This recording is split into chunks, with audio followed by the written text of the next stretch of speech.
near the Canada-U.S. border. Steve Anthony Shand and Harsh Kumar Ramanlal Patel were each found guilty on 4 counts. Philippines Vice President Sara Duterte stated on Saturday that if she were to be killed, she has arranged for an assassin to target President Ferdinand Marcos Jr. The contract also includes plans to assassinate First Lady Liza Araneta Marcos and House Speaker Martin Romualdez. The Texas Board of Education has approved a new K-5 curriculum allowing for the inclusion of Bible teachings in classrooms. The curriculum incorporates biblical and Christian content, such as lessons on Moses. The defense team in the manslaughter and negligent homicide trial of Daniel Penny rested its case without Penny taking the stand. Penny is accused of manslaughter and negligent homicide in the May 2023 chokehold death of Jordan Neely.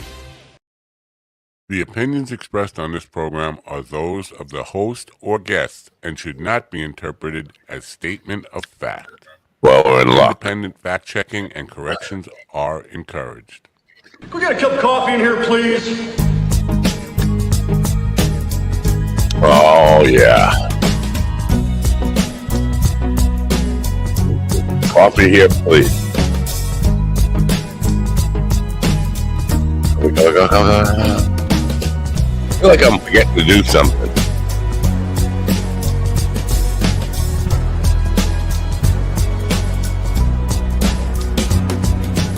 Damn good coffee. And hot.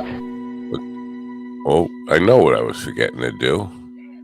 I was forgetting to do this. My dog is your mind's best friend.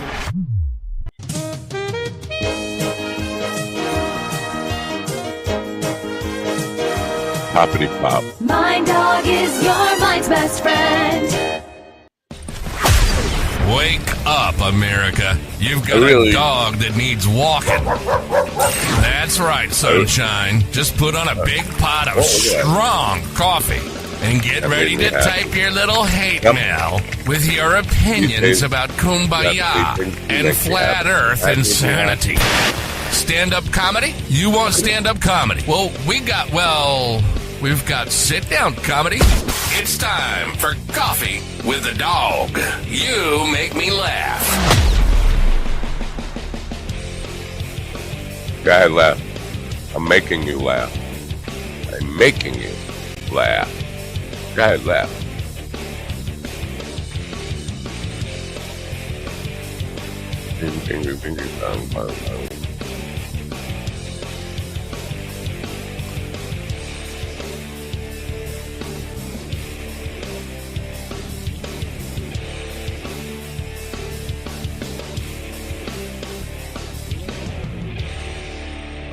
Good morning, folks. It feels like a Tuesday. It's Tuesday. It feels like a Tuesday. Tuesday. Oh, I got to turn that headphone volume down. It's already bothering me. Good morning. It's Tuesday. I think it's Tuesday. It feels like a Tuesday. Did I say that already? It's Tuesday. It feels like a Tuesday. Tuesday, November 26th, 2024. 2 days before we all give thanks, and then we go, thanks for what? I got to get more stuff. But I hope you're having a wonderful time in this terrible condition planet Earth is in right now. Yeah, what a terrible position. Everything is just hunky-dory, isn't it? The Trump confusion clusterfuck just keeps rolling. The clusterfuck train.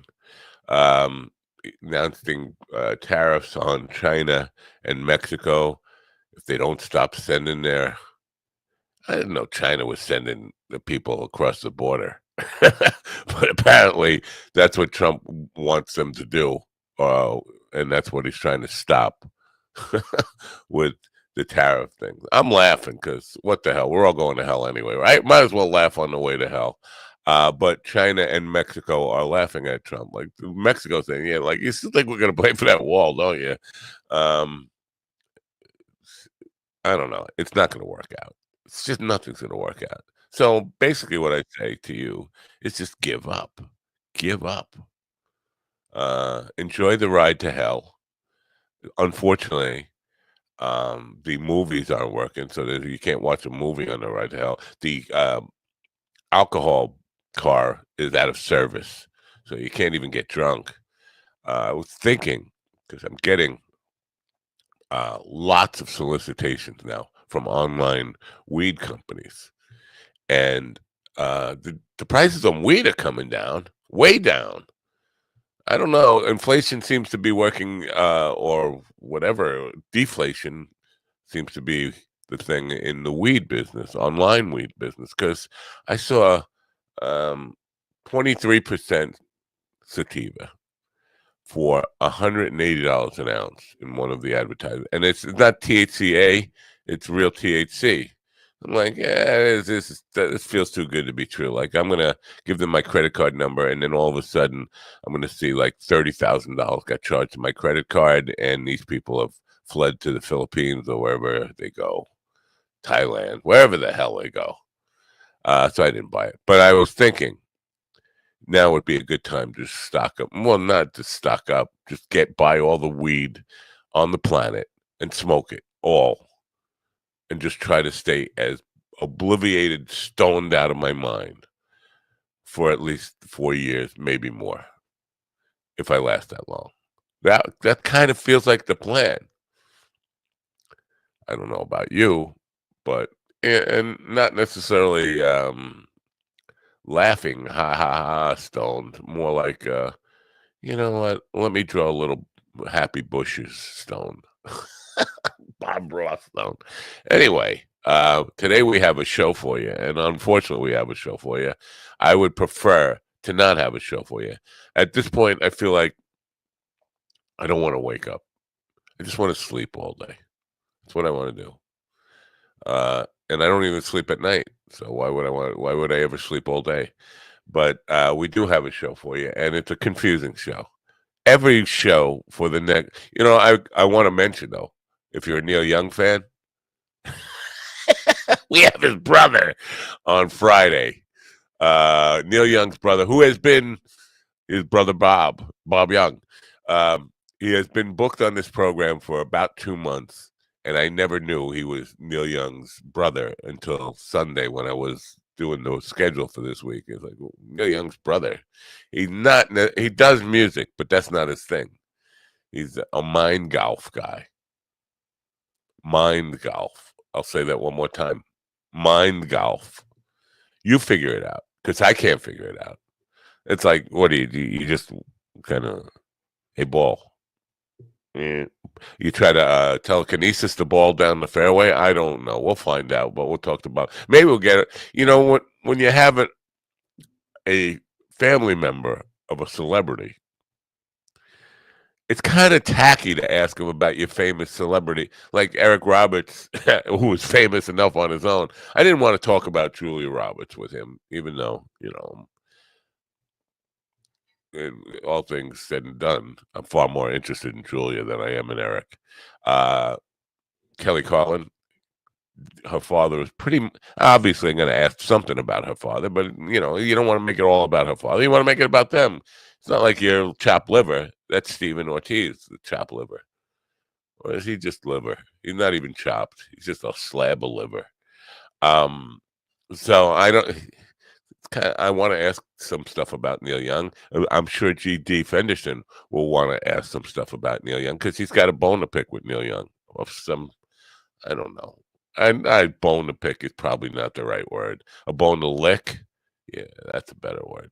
Anyway, it's hard not to make the show all about. So, were you there when he wrote "Needle in a Damaged Arm"? Were you the guy with the needle in the arm? Well, I mean, that's a dumb question, right? I'm full of dumb questions. Anyway, so today we're going to talk to a guy, Caden Mattinson.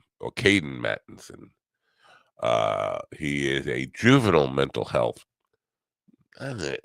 expert activist. What is he? An awareness activist? What does he do? He's executive director of Mending Minds Village, a family peer support specialist. That's what he is, a family peer support specialist. And in the second hour, we have scheduled Val V. And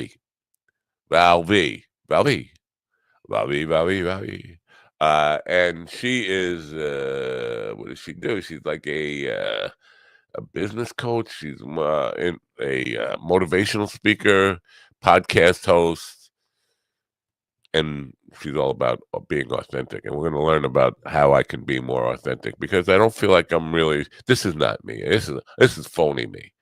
The real me is even stupider than this, if you can believe that. If you can imagine being just that much more stupid than this, that's what you will have in my real authentic self. But I can't do that. If I do that, well, maybe I can do that. Maybe I should just stop trying to act like I'm not stupid, and I will show the world my stupidity. Enjoy the stupidity. Yeah, well, that sounds good.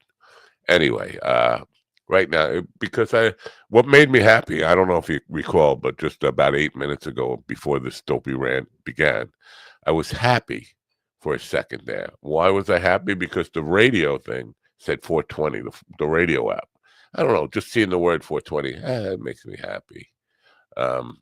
So that's leading me up to 420, because again, I want to buy all the weed that I can through all these online services and just smoke it all before tomorrow morning comes. Maybe I'll just smoke my way through Thanksgiving. Anyway, the one place you can go if you need like a bong or a water pipe or even papers that work, because my friggin' little bamboos, and I got a problem with you, bamboo. This bamboo, I got a problem with you. You're putting the glue, I don't know, you're using shitty glue. You need better horses to melt down and to make you glue. And you're putting it on the wrong side of the paper. It just comes out, really. I'm not happy with bamboo. I've loved bamboo. I've been a big supporter of bamboo my whole life. Big bamboo, little bamboo, everywhere. Middle bamboo, little bitty bamboo, boo. But from now on, I'm just going to get all my papers from the Daily High Club. And you should too. Daily High Club. The link is in the description, by the way. You never click the link in the description, and I'm mad at you about that. With humble East Coast beginnings in 2015, Daily High Club is the premier destination for glass water pipes, vaporizers, and consumption accessories. If you're looking to elevate your smoking game to the next level, you're in the right place. With over 1 million top-quality smoking products sold, and with a growing base of over 10,000 monthly subscribers worldwide, we deliver the ultimate smoking experience. But Daily High Club is not just a retailer. We're lovers of the smoking scene ourselves, working with giants like Tommy Chong, Snoop Dogg, Chanel West Coast, and more. Ready to join the Daily High Club? Let our experts curate your collection with our awesome El Primo monthly subscription box, or grab one of our fun and unique pieces from our smoke shop. Click the link in the description below this video to get this party started now. Let's start now. Ladies and gentlemen, in the room with me right now, they're kind of backwards, these dudes. Ron the I am that bitch, which I will explain a little bit later. Kane, Stephen the I am just a slab of liver, Ortiz, and my brother from a Negro mother, Mr. G.D. Fenderson. Good morning, fellas. Good evening. Good morning, America. MindDogTV.com. Thanksgiving's coming. Do you get sympathy gas at the dinner table? You know, someone passes gas and you feel like you need to also? Pass the gas? Yeah, me either. That doesn't happen to me. Support your local mercenaries. MindDogTV.com. Do you have a dog? You have a dog, right? You have a dog. The Reverend has a dog. I don't. Mm-hmm. Well, so you don't have a dog you can blame the fart on. My father was a big dog blamer. Hey Matt, here's a reminder for you for your weed. Yeah, that's right.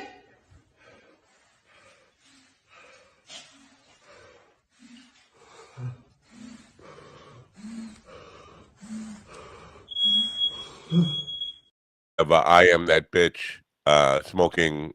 I don't know, what would you say that is? Like 300 joints at once through watermelons? Something ridiculous like that. It's a waste. What it is a waste, okay? Yeah, all that extras. I could get high just standing over it with the smoke coming off.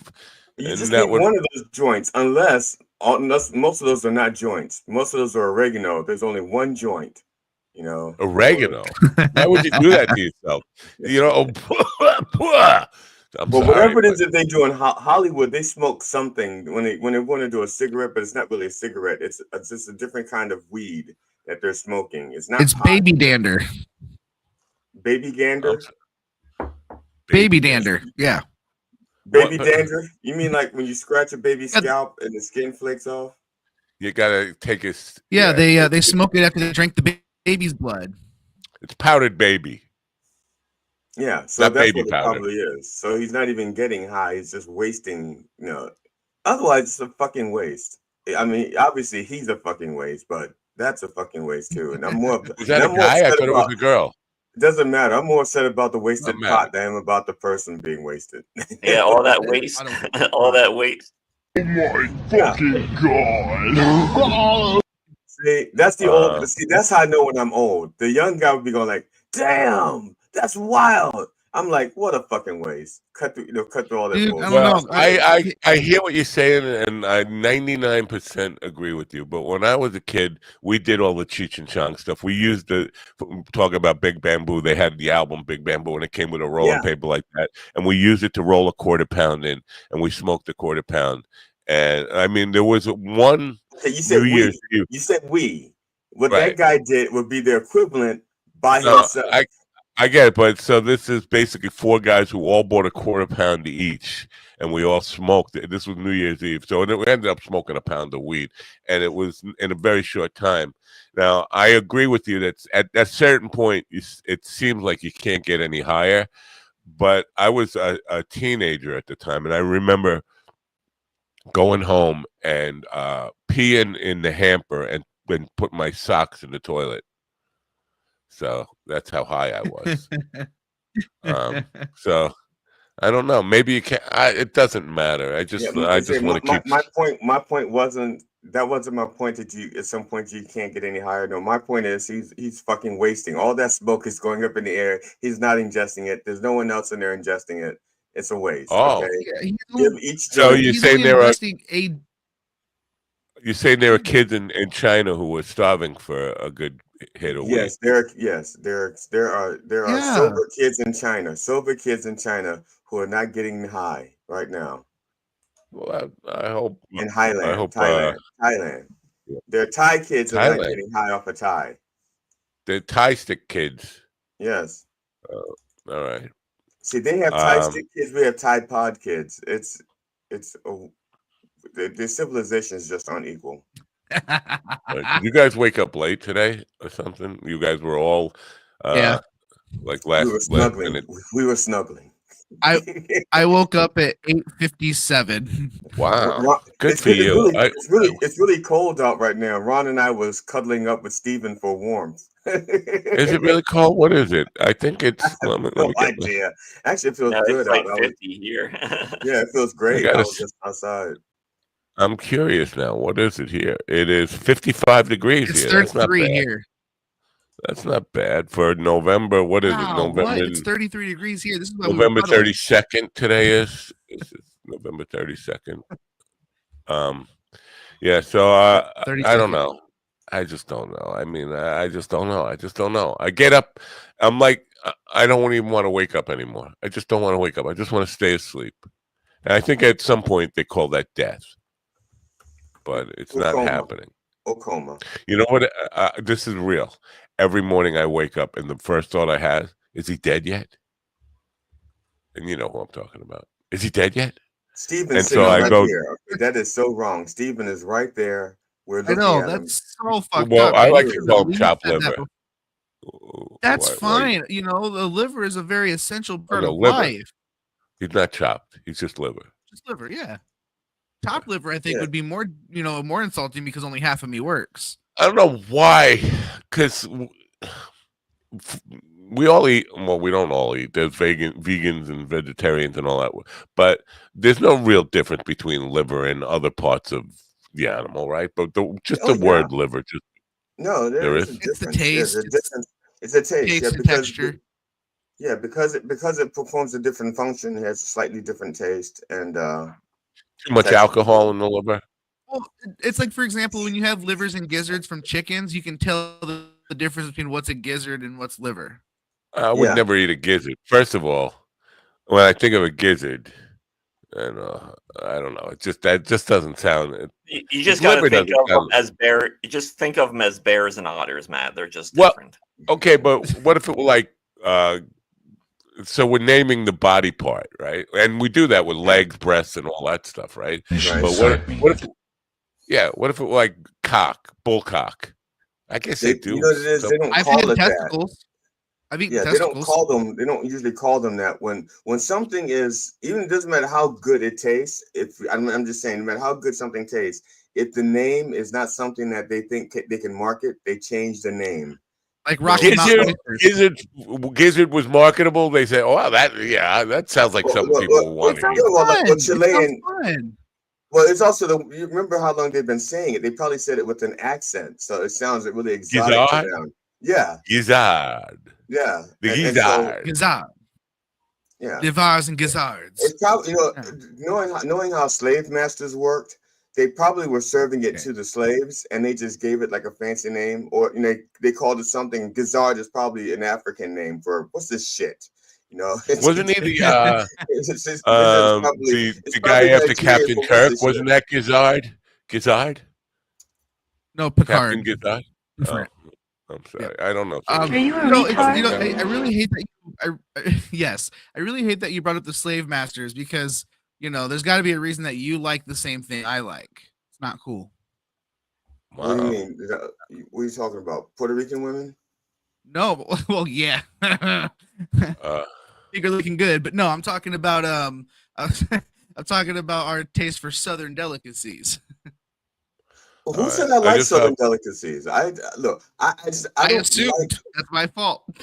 Yeah, I mean, look, I like liver because my father made very good liver and onions, but I can't eat it anymore.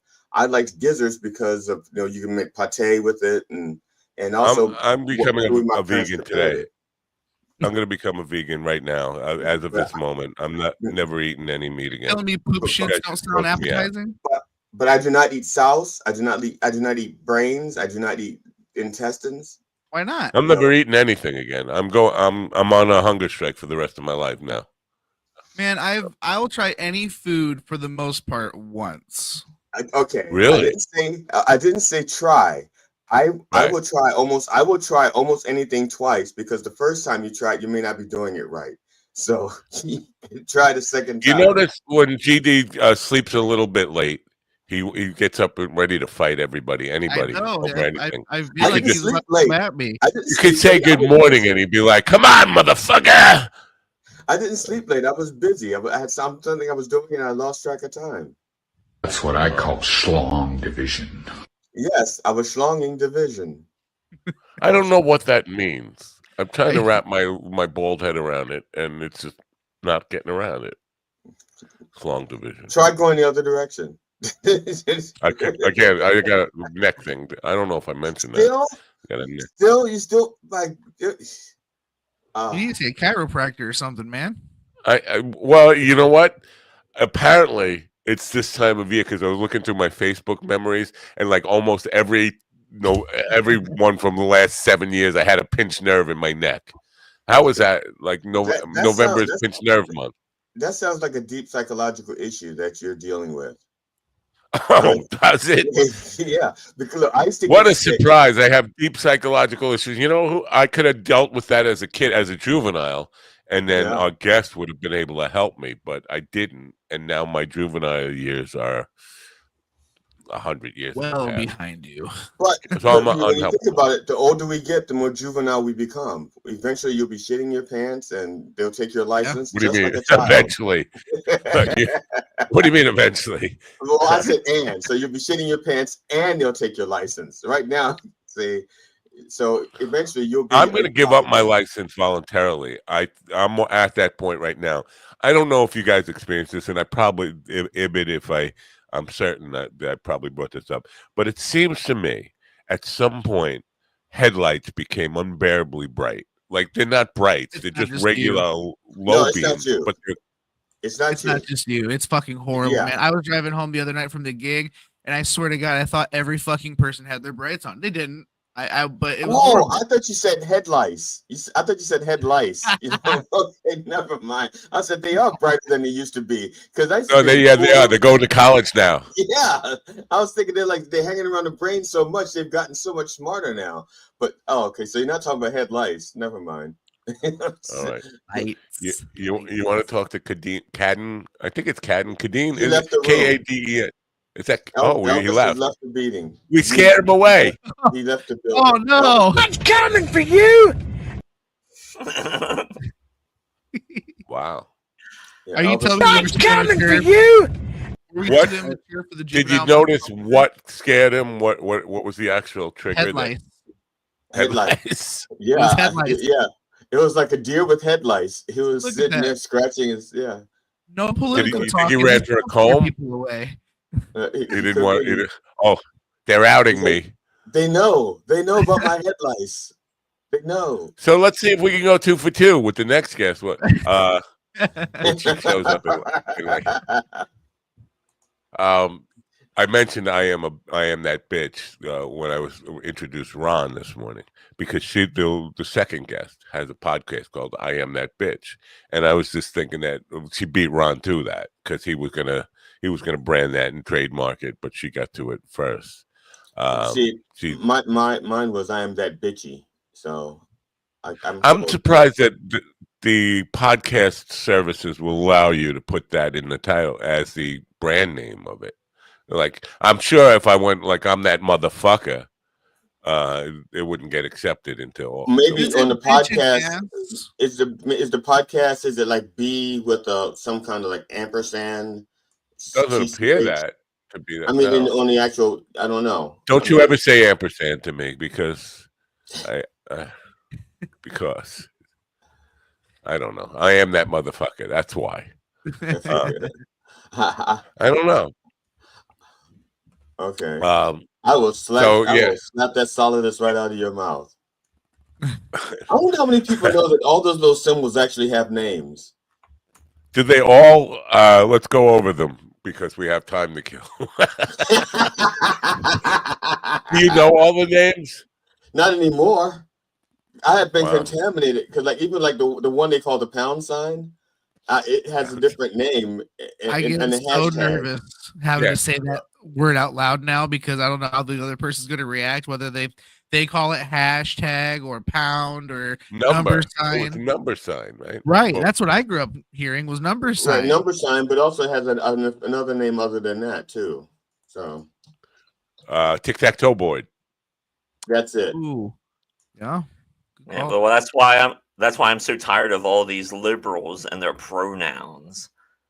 Number sign, ampersand. Most of these right-wing dudes who are making fun of pronouns don't know what a pronoun is, and you always hear them saying stuff that's not my pronouns are. My pronoun is My pronoun is big cock. Well, that's why I always refer people to the Bible and Proverbs to read Proverbs and do that. Yeah. I noticed that yesterday. Yesterday was the first time I heard you say Proverbs. I don't know if this has been a thing that we've just avoided Bible talk for so long. Probably. Yeah. But, amateur verbs, proverbs, it doesn't matter to me. I don't care if you get paid for being a verb. So apparently if you had a kid, you were tuning in to try to deal with your kid's mental illness. You're out of luck because our expert has run away because he found out that 4 dudes were acting very juvenile and he didn't feel like helping them. He felt outnumbered 4-1. Well, so his website is down anyway, so screw him. No. I was looking at the list of symbols, names, and stuff, and some of the names they have aren't even the ones that I learned as proper, the proper names. They've gotten lazy. Oh, so have I. So we have something. I respect that. Anybody who's gotten lazy, I am definitely I'm in support of. Yeah, they've gotten lazy. I got so unlazy last night. Not unlazy. I was laying on the couch when I was doing this, but I was actually I I went to sign up for Hulu on my smart TV, but it just kept me in a because I want to see this Jim Gaffigan thing. But it just sent me in a endless loop of sign in, get your what do they call it? 2-site verification or something, double verification. I was just over and over and over again for like an hour until I finally said, "Fuck this! I'm not. No special is worth just going in through this. I am me over and over and over again on different devices. Well, maybe I'll try it on my phone. Maybe I'll try it on the computer. Maybe I'll try it on the TV. It just wasn't worth it. So I'm never going to see the Jim Gaffigan thing. I'll just laugh as if I did. Good one, Jim. You could FaceTime me. Yeah, good one, Jim. I'm sorry. You could FaceTime me, and then I could just FaceTime you the special. I don't know. Could we do that? That would be like the lamest. The audio would be horrible, but you'd see it. It'd probably be out of sync. Oh, it'd be super delayed. Yeah. Yeah. So yeah. You guys ready to pay big money? Pay some big money for everything? You ready for prices to go up through the roof? Enjoy this Thanksgiving when everything's cheap, because next year it's going to be a cluster. What do you mean by cheap? Because I went out to buy a turkey, a fresh turkey, not a frozen turkey, yesterday, and I was looking for a small one because we're not even sure if the kids are going to be here. So I went purposely looking for a small fresh turkey. The smallest one I could find was 13 pounds. It was $51. Is that cheap? Is that cheap? Well, it's going to go up from there. Yeah, I mean, in perspective, it will be. Wow. I didn't know. I was like, I was blown away by that. Like, are you kidding me? I better be eating a lot of turkey sandwiches for $51. I'll be eating turkey sandwiches the rest of my life. I don't know. It seems like, but I did it. You got no choice. You have to do it because it's like the rule, right? You have to. It's like a law. You have to have turkey, don't you? Well, do you even like turkey? I don't like. And the funny thing is, I could just walk out my back door, grab a turkey by the neck, fucking wring its neck, and rip its feathers off. Did you just say grab a turkey, fuck it, wring its neck, and what? I didn't say fuck it. Yeah, that was in that. You imagine that fuck it part. I think that's roll the tape back. I heard a fucking in there somewhere. So I could grab it, wring it by its neck. I didn't say anything about fucking it. But if you want to fuck a turkey, there was Wilfred Brimley used to do that. This is part of. Is that where he got his diabetes? I don't know. It wasn't the real Wilfred. It was Charles McCoy doing. I think it was Charles McCoy. It might have been Fat Al Rosenberg doing.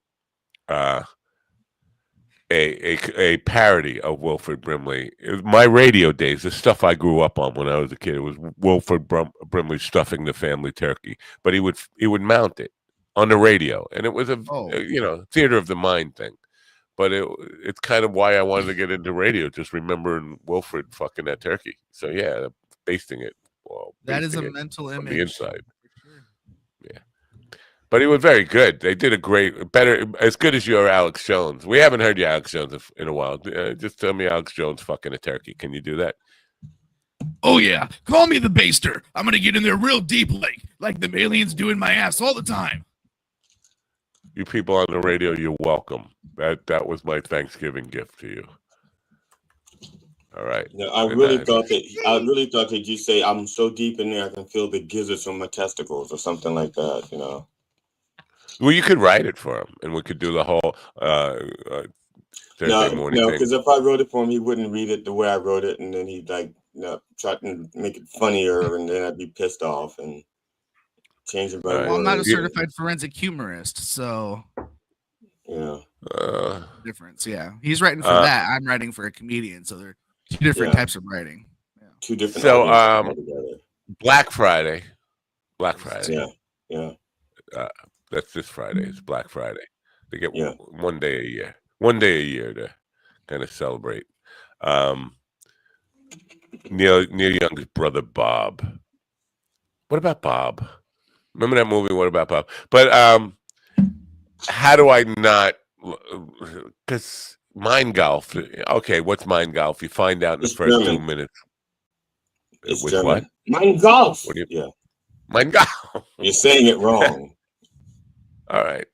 But so we find out in the first minute and a half, 30 2 minutes, whatever, what that is. And then it's like, so how about Neil? I talk about Neil. I mean, how do you not talk about Neil Young with his brother Bob, who's really not all that I famous? get the feeling you'd actually care more about Neil Young than I would. I Yeah, don't I have a bone didn't to pick about. I didn't think anybody still cared about Neil Young. Neil Young doesn't even care about Neil Young. Well, I mean, how what else can you do after you go to the moon, right? Like, what else do they even care about? Then you can start punching people in the face who start denying that you went there. I mean, can you blame them? All I remember, and I know you don't have a bone to pick. I just remember you asking me a question about Neil Young that I could not whether or not answer. he actually made a difference to Crosby, Stills, Nash. That's interesting. Made a difference. Of course, he made a difference. Was it a Well, yeah. positive? Yeah. So, was it worth it? Was it worth it? Is what I guess is what I'm saying. I don't know, because like I said, I remember Crosby, Stills, Nash, and I remember Crosby, Stills, Nash, and I remember when they joined Ann. I remember when Ann joined the band. Seemed like a bit of a prima donna thing, because it seemed like he was allowed to come and go as he pleased. Like it would be Crosby, Stills, Nash, unless Neil wanted to be Neil wanted to be in the show, and then it would be Ann Young. It's like he had carte blanche to come and go as he pleased. That's kind of prima donna stuff. I don't have to be committed.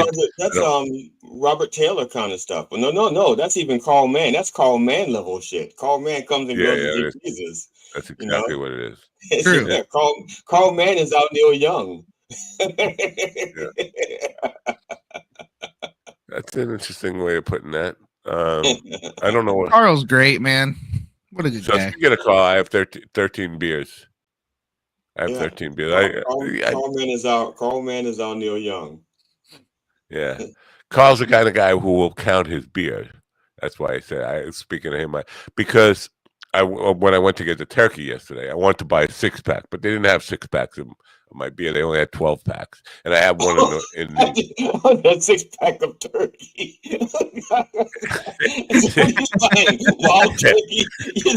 I like to get Thanksgiving's coming. I want a 6-pack of wild turkey, please. Well, he wants some to fuck and some to serve, so some to fuck and some to watch. Maybe oil included.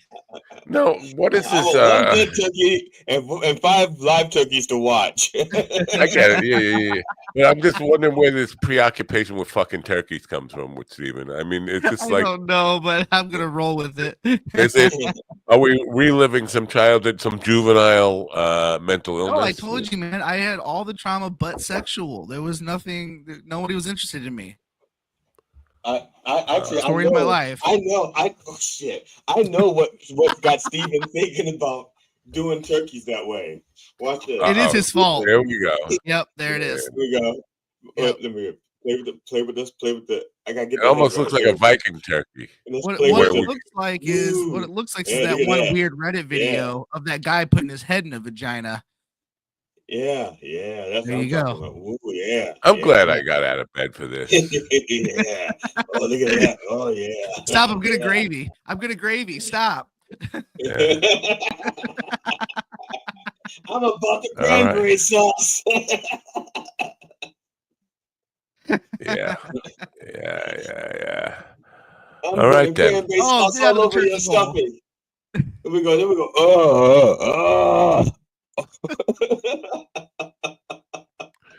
By the way, you stole that from the Rev, that hat, right? That's the Rev's hat. Oh no, he had a toilet. Yeah, that thing. Yeah. And you know the weirdest thing is the Rev and I have the same size head because this doesn't fit on my face either. No, the Rev does his show from your house, right? Yeah, well, from my office, not my house. From my ex, his house. Why does he have big time Wi-Fi issues and you don't? Because he was using a different hotspot, I think, and he didn't realize that it wasn't hot. It was a cold spot. Right. All right. Because for some odd reason, the MiFi was like saying, "I'm sorry, I don't work on Sundays anymore." So what the fuck you mean you don't work on Sundays? And so, well, I mean, you know, all right. and Unfortunately, the weirdest thing, like even like right now, sometimes there's a meter that tells me the signal strength, and sometimes there isn't. And like this morning, it said my signal strength was weak. I moved things around, and now it doesn't show me anything. But I'm not having a problem. So the meter is not always there. I don't know if I'm losing it, like I did something, and I have no idea. Well, this Sunday we had big time problems, and we were on a new network, Picardo, which I've never streamed to before, Picarto, and people were like commenting back and forth about what kind of lame shit is this? This guy can't even stream right, and I feel like trying to tell him, we'll get it straightened out, please. Hey, trying to do some, I don't know if we call customer service, trying to plead with people, give us a chance, we'll get it straightened out. We never did, and now I'm like being dragged on Picardo still, like 3 days later, 2 days later, whatever it is, as the guy who doesn't know how to work shit. So, well, they blame it on me. Mind Dog TV, the guy who doesn't know how to work shit. Oh wait, we have someone that wants to talk about. Neil Young, I thought he died when I saw his face. If I want to hear folk music, I will ask my Tesla robot to vibrate me. So at least I won't want to end it all. God, I just let loose. Smell it? That's nice. I want to wear. Teach her how to pause. We need to teach her how to open her mouth and not make a sound, like in the old days when she made the videos. Yeah, how she could breathe through her nose when her mouth was busy. Yeah. Yeah. Is that somebody famous? That's Kim Kardashian. I did not know that. See that? I kind of had a feeling. I mean, she looks different with clothes on, but I how many Kardashians are there? Oh gosh, I don't need. They're still making Kardashians even now, because what happens is when they run out, they'll just run into a guy. He'll change genders and names, and he'll become a Kardashian. Like you could be a Bruce Jenner one day, and then the next day you're a Caitlyn Kardashian. So there's why do I no think end. a Kardashian is a sweater? Like that's a cardigan. The same thing, right? Kim Kardashian. Come again? Yeah. Come again? I didn't come the first time. So, but there are, I mean, daughters. It's just Kim, or is there? Oh no, there's like Chloe. Those are the only two I know. Is it like a Kylie? How do you know? You follow this stuff? You actually? What do you do? No, that's just it. I see them in the news. Yeah, this is one of those things where you just hit over the head with it so many times you don't realize you've learned it. It's like working in the store and they're playing elevator music in the background all the time. And next thing you know, you're driving along and you're humming Bohemian Rhapsody, but it's not the Queen version, it's the Muzak version. That kind of thing. Yeah. Like you ever heard the Muzak version of Bohemian Rhapsody? No, I can't recall. I've heard that. I was like, first of all, I love Queen. I love Bohemian Rhapsody. I don't think there'll ever be another Bohemian Rhapsody, ever. But I was at work. I used to work in retail, and I'm like in the elevator and I'm humming along, and I'm trying to think, why am I humming along to Queen? They had the music version of Bohemian Rhapsody. It was so. You notice that GD has had as many careers as I have. It seems like there's always, we never heard about this retail thing before, right? Until today. He's had many, many careers, from, I don't know, male prostitute or something, whatever it was, Comcast guy, whatever he did, and now we're learning about retail. He probably worked in a sex shop, right? Just selling what, dildos and stuff. You were a dildo master of all dildos. No. Have I ever done that? I don't think I ever sold sex toys, but I actually have to think about it. I've been in it. They seem familiar, so I must have some background with them. I mean, when I walk into a store, I feel like I'm at home, but it could be a past life experience also. Huh. So, what do you think is the problem? You just think I'm a retard, right? Because I have not been like you were talking about this knowledge that you just absorb because you get beat over the head with it. Obviously, I live on the same planet. Well, close to the same planet as you do. I must have been beaten on the head with the same information, but it did not get through the thick skull. It's like I have Kardashian-proof bones in my head. What do you? I don't think the Kardashians should ever be challenged on their head game. All right. Can we see her again? I just want to see it because she's wearing something that makes her look naked, right? I want to get something that makes me look naked. And I thought he died when I saw his face. If I want to hear folk music, I will ask my Tesla robot to vibrate me. So at least I won't want to end it all. God, I just let loose. Smell it? Smell it? Smell it? Smell it? You need a palate cleanser.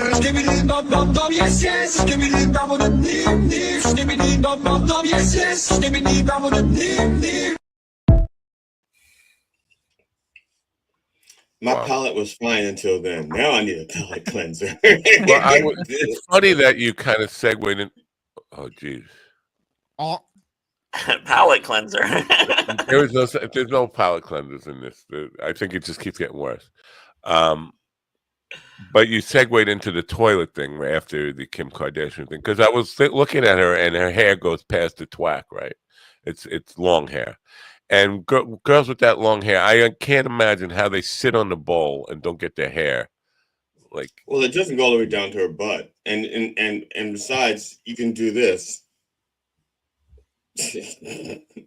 Yeah, but when I see a girl do that, I automatically think she's preparing for something else, not to go to the bathroom. You mean like vomiting? You mean like vomiting when they go, hold my hair? I'm gonna that must be puke, something hold that my happens hair. to you, but generally when the hair goes up in a pony, it's it's fun. Yeah, that's a very popular video online for girls to do. I'll be like, hey, how do you do this? And she like puts her hair up. Have you seen the videos where they prank their boyfriends, where they'll walk up to them, put their hair up, get on their knees, and then they'll like, he's like, oh, yeah, you Punch him mean? in the And she's dick? like, no, I'm about to clean the floor. What are you doing? No. What a dick tease. Man, Pose teasers. You guys got some weird shit going on with your internet. Dude, I reset my algorithm, and my algorithm's so fucked now. It's so. I still don't get that whole. It's starting from scratch. It's starting to learn. It has to learn Steven all over again. It's like, No, what here's does the thing. Steven like again? No, it's learning who's Steve talking to on the internet because of the videos I get sent, and and it's not just Ron, it's multiple people, and now my algorithm's just fucked. I'm on Instagram right now, and I don't see anything that says reset your algorithm thing. You have to reach a certain level of sickness before they intervene. Once you get to a certain level, it's actually basically it's an intervention. It's like you get in and go like, okay, we need to let them know they can reset their algorithm and start over. I wonder if I'm going to even get an email from this Caden Mattinson guy. What do you tell me why he decided not to be on our program? Well, the thing is he was smiling in the room while he was waiting, so it didn't even look like he was pissed off. So I don't know what's happening. Let me just tell you, I did this show for 6 years before or more than 6 years before we ever got one of those. And now in the last month or so, we've had several of them who just run away before they get on the show. I'm going to say because I did it for 6 years or more, at least 5 years without any of you guys, that it's not me, even though I was doing the talking when he ran away. It's got to be you guys because it never happened to me before. It's just your bad influence on me if it's me at all. That's what I don't know why people would get scared. Inside me. Well, I think they're trying to come on and sell or promote something that is serious, and then they hear you talking about, I don't know, whatever you talk about. This is my theory. He probably signed up for 9:15. He looked at the clock and saw it was 9:26 and he wasn't on yet. And he goes like, maybe I have the wrong time. And he backed out and to look and he lost his way. You think so? It's just a theory. It's not a good one. Yeah, I do maybe, have. Okay, you're right. Maybe it was 9:22. Available though too. We have a few stories there. You have a few stories. Are they stories about sexual deviant things? Of course. Of course they are. All right. Well, see, the thing is, Matt, we don't think of them as sexual, and we think of them as sexual and deviant, and Ron just thinks of them as Tuesday. So, Tuesday. Yeah. Exactly. Yeah, tomorrow I'm gonna leave at 10 for like an hour because I gotta do this fucking online seminar about I don't know, something about finding a job. How to conduct yourself in a job interview. Yes, no, I don't think it's something along those lines, but I wasn't really paying attention. I was like, yeah, shit. Well, when Ron goes into the interviews and they go, "Do you have any questions for us?" and he goes, "Yeah, how do you feel about full frontal male nudity?" and they're like, No, okay, he says, "I'm sorry, I really wasn't paying attention this whole fucking time." Yeah. I say that, then I go, Are you a retard? The meeting is I about get how it, to Chris. the meeting is about how to pay attention in the meeting. That's what the meeting is about. Most of my life, people thought I was paying attention when I was really kind of spacing out, thinking about other shit while they were talking to me. So I definitely appreciate that. I really wasn't paying attention, line, because I've been in so many meetings where people have been talking to me, and I'm there nodding my head or shaking my head, and they're like, "Okay, so we're on the same page," and I'm like, "I wonder what the fuck he was talking about that whole time." I was reliving Cheech and Chong Up in Smoke at the time. I was just thinking about how cool that movie was.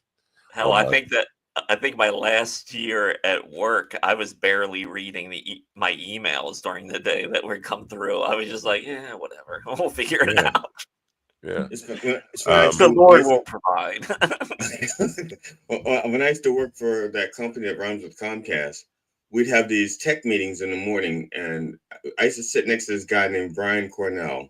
And Brian Cornell was one of those quiet, kept to himself people, but he was so funny. And so during the meeting, they'd be talking, and he'd be whispering really funny retorts to what they're saying, and they're so funny, but he won't say them out loud.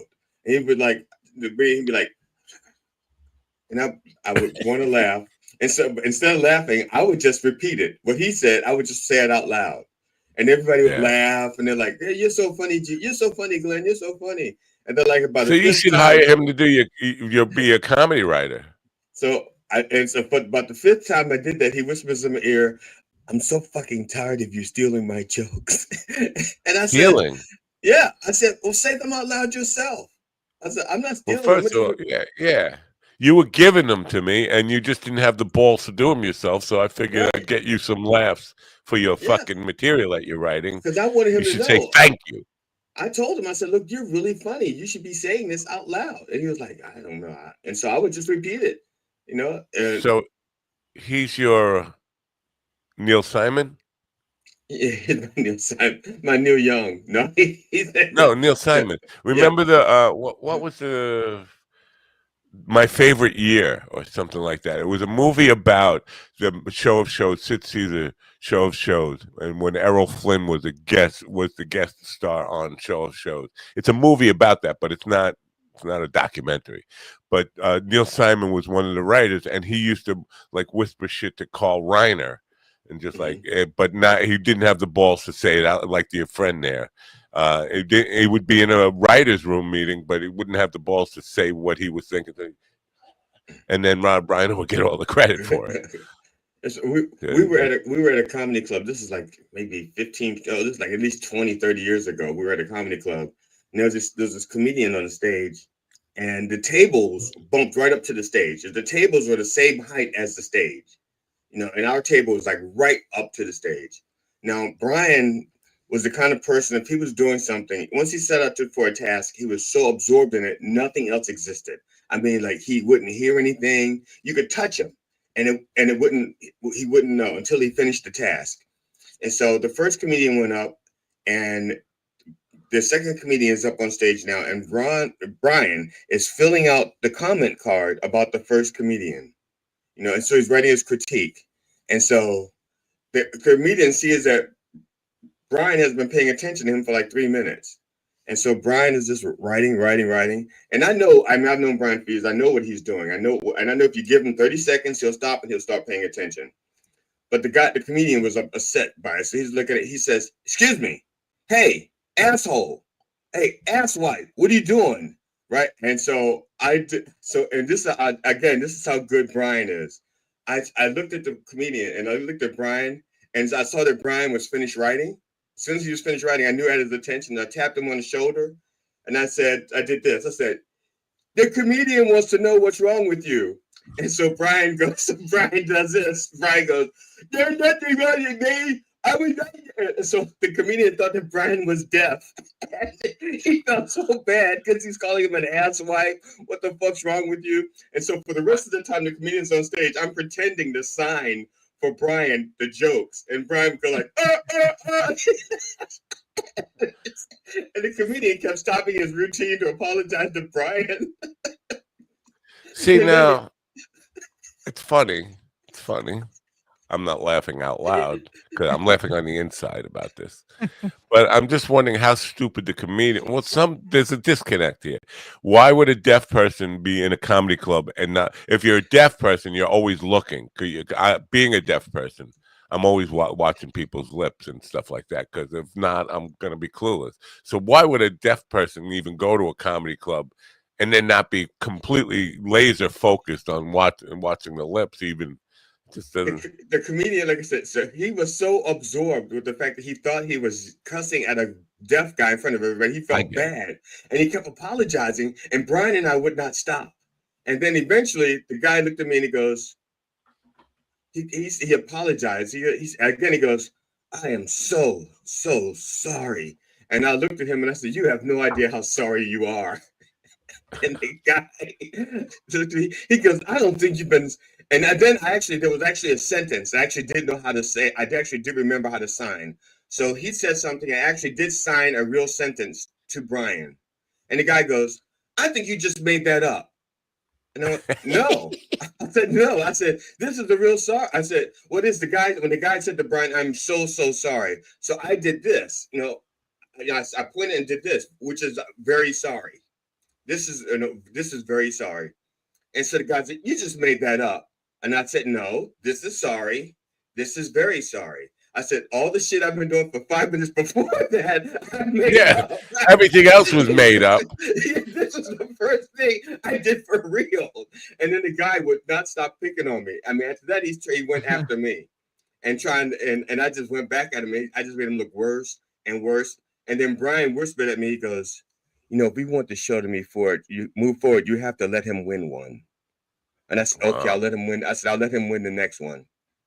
And so he asked for a volunteer to come on stage. And I said, I'll go. And I went up and I let him embarrass me. And I sat down and everything was right with the world because the comedian was funny again.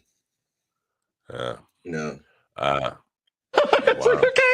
See, the thing is with me, I am guilty of trying to apply logic to comedy. It happens more than once, and I got to stop doing that. I know that after 65 years, you think I'd learn that. You can't try to apply logic to comedy because it kills it, but I do it all the time. Like, why would a deaf person even be in a comedy club? I've had deaf people in my audience before. Okay. Really? And there's probably but they are hyper focused on you, like laser. They're not looking away. The one guy, he could read lips, but he also had someone with him who could sign. So if he didn't get something, because I played with the English language. Did you say he could read clits? Yes, he could read clits, and so that's why I needed a translator because I don't speak clit. So she was translating. So he had someone who could sign, but he could also read lips. And as a matter of fact, it just so happened that night I had a routine about Trump and his speeches, how he always did his hands. And the routine was that Trump is actually signing to his white supremacist groups. And so I would say one thing with my mouth and I would sign something else really racist to white people with my fingers. And the guy was like cracking up. And I didn't realize that he was deaf. And that's why it was so much funnier than him than it was to everybody else. Because everybody else could just hear my words. They didn't realize what I was actually signing. And so some of the jokes like in sign language must take forever to I don't know. Well, I wrote the comments because my signing was very limited. So I was like learning sign language just for that joke. Well, not learning, I was relearning. It's like relearning sign language just for that joke. And so whatever I could sign, and I would just have Donald Trump say that. I just kept it simple,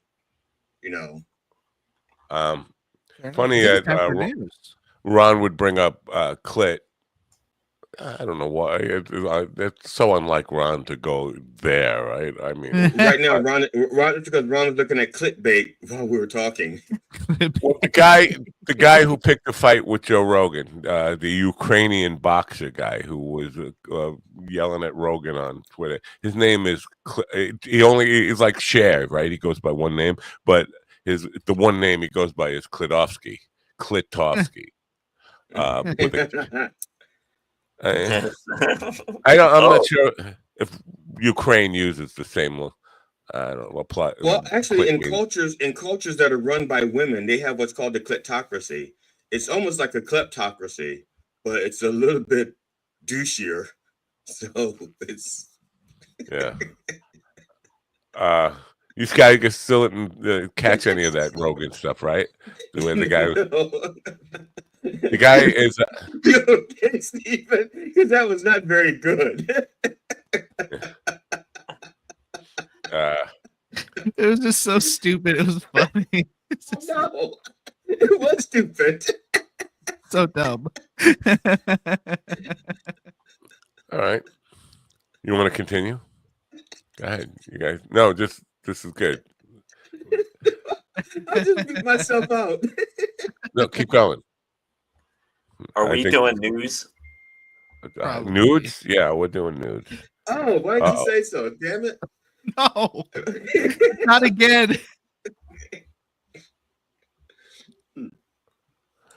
I have yeah, we're doing nudes. You know the thing with Al? I think Al took off this week and forgot to tell whoever is covering for him to do video. So he only has the audio news because we've been getting news in 60 in a video format. Oh. But he hasn't been doing it. I think he's off for Thanksgiving week and didn't tell whoever's covering for him to do actual video. But we have the audio from newscast. The Texas Board of Education has approved a new K-5 curriculum allowing for the inclusion of Bible teachings in classrooms. The curriculum incorporates biblical and Christian content, such as lessons on Moses, the Good Samaritan, the Golden Rule, and readings from the book of Genesis. Proponents argue these teachings provide historical context and moral lessons, while critics contend the move violates First Amendment protections of religious freedom. Jessica Oakley reporting. Philippines Vice President Sara Duterte stated on Saturday that if she were to be killed, she has arranged for an assassin to target President Ferdinand Marcos Jr. The contract also includes plans to assassinate First Lady Liza Araneta Marcos and House Speaker Martin Romualdez. The 46-year-old Duterte's claim of an active threat has been referred by the Presidential Security Command to the appropriate authorities for investigation. Benjamin Wright reporting. A federal jury in Minnesota has convicted 2 men of human smuggling in a tragic case involving the 2022 deaths of an Indian family who froze near the Canada-U.S. border. Steve Anthony Shand and Harsh Kumar Ramanlal Patel were each found guilty on 4 counts, including conspiracy to bring individuals illegally into the United States. The verdict, reached by a jury of 7 men and 5 women after an hour of deliberations, was delivered in Fergus Falls, prosecutors announced. Liam White reporting.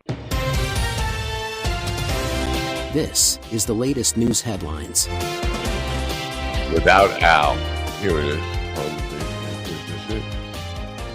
No, this is something different. I'm all confused.